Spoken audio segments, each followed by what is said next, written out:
Pada suatu ketika, Syekh Abdul Qadir Jailani terkesima oleh seberkas cahaya yang memancar dengan gemerlap memukau di ufuk langit. Dalam keajaiban itu, cahaya itu berbicara, memanggil namanya dengan lembut, "Wahai Abdul Qadir, aku adalah Tuhanmu. Aku memperbolehkanmu untuk menikmati segala yang sebelumnya diharamkan bagimu." Namun, tanpa ragu, Syekh Abdul Qadir Jailani menjawab dengan mantap, "A'udzubillahi minasyaitonirrajim." Saat itu juga, cahaya yang menggoda itu berubah menjadi gelap, bergelantungan di langit seperti awan, dan dengan suara yang bergemuruh, menyatakan, "Wahai Abdul Qadir, engkau telah melepaskan diri dari tipu dayaku."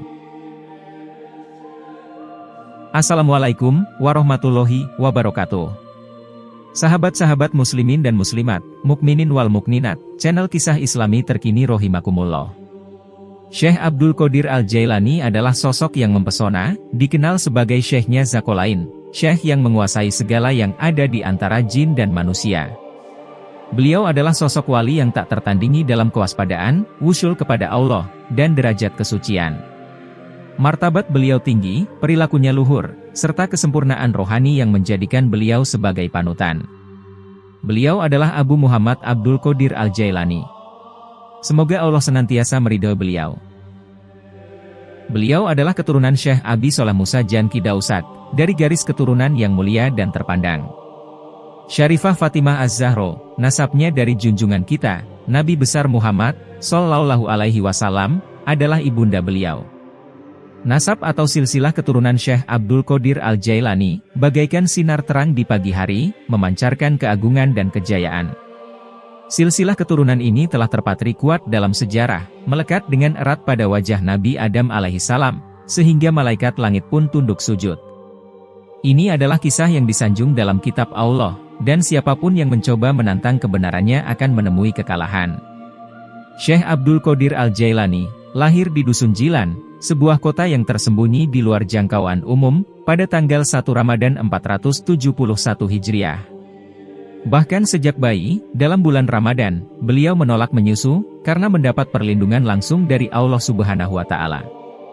Ketika mencapai usia balik, Syekh Abdul Qadir Al-Jailani mendalami ilmu pengetahuan dengan tekun, menjelajahi pelajaran para ulama terkemuka, dan menunjukkan keteladanan dalam amalan-amalan syolehnya.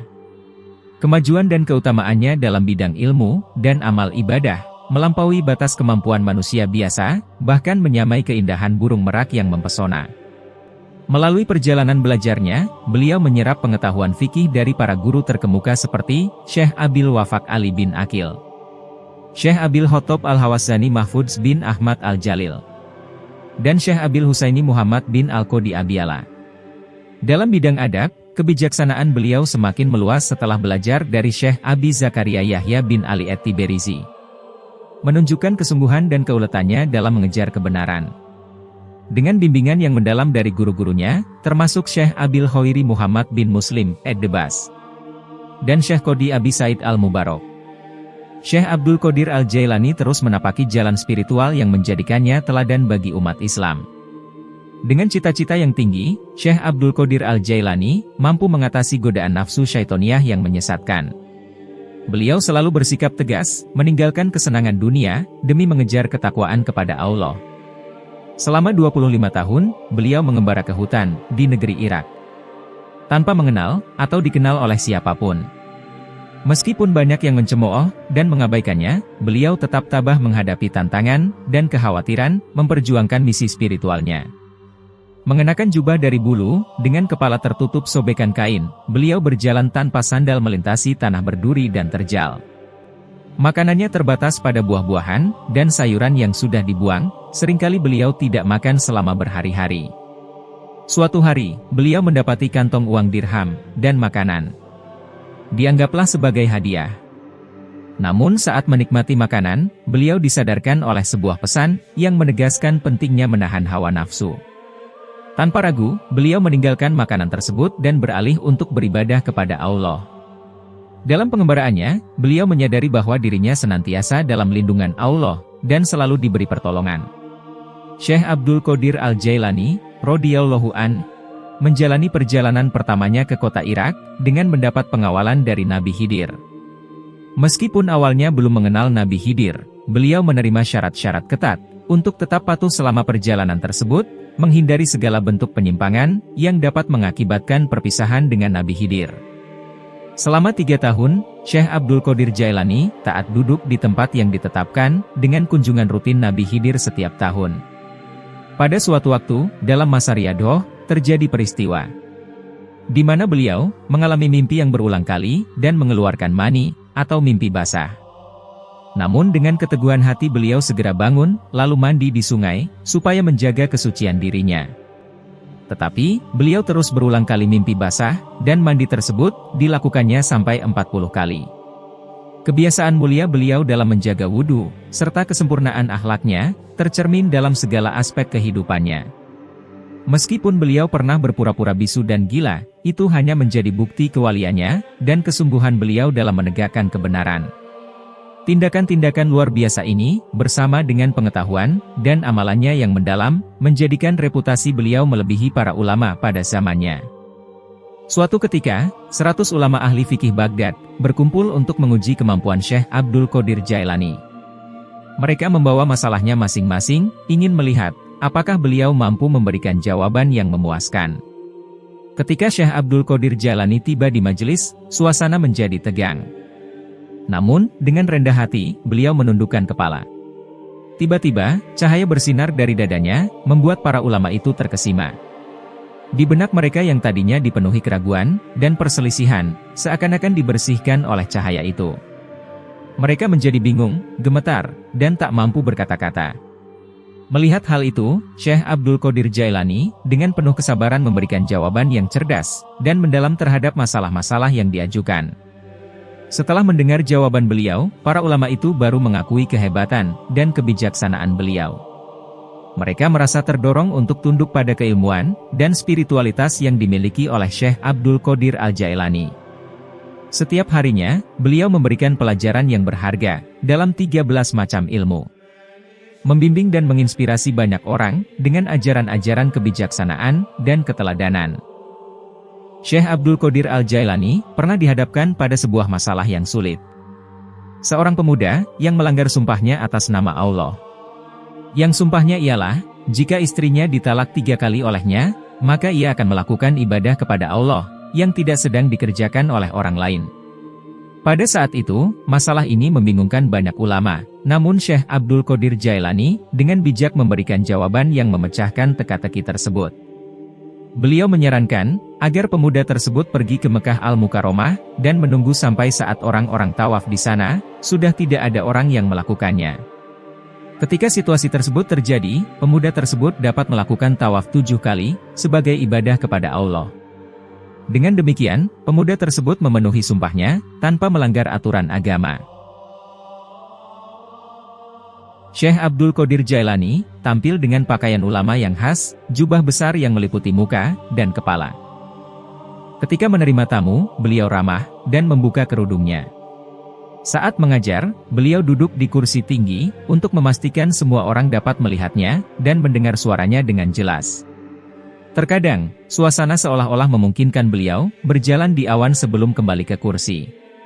Semua itu dilakukan dengan tulus, hanya untuk ketaatan kepada Allah semata. Syekh Abdul Qadir Al-Jailani selalu menjaga kebersihan, memperbarui wudhu sebelum sholat. Bahkan, mengerjakan sholat sunnah 2 rakaat setelah sholat Isya. Setelah itu, beliau mengundurkan diri ke kamar pribadinya, tempat tidak ada yang diizinkan masuk sampai terbit fajar. Raja Baghdad berulang kali berharap bertemu dengan beliau, tetapi pertemuan itu selalu terhalang. Pengalaman pribadi pembantu dekatnya, Syekh Abu Abdillah Muhammad bin Abil Fatah Al-Harawi, menggambarkan ketekunan dan kehusyukan beliau dalam ibadah, termasuk dalam malam yang sunyi.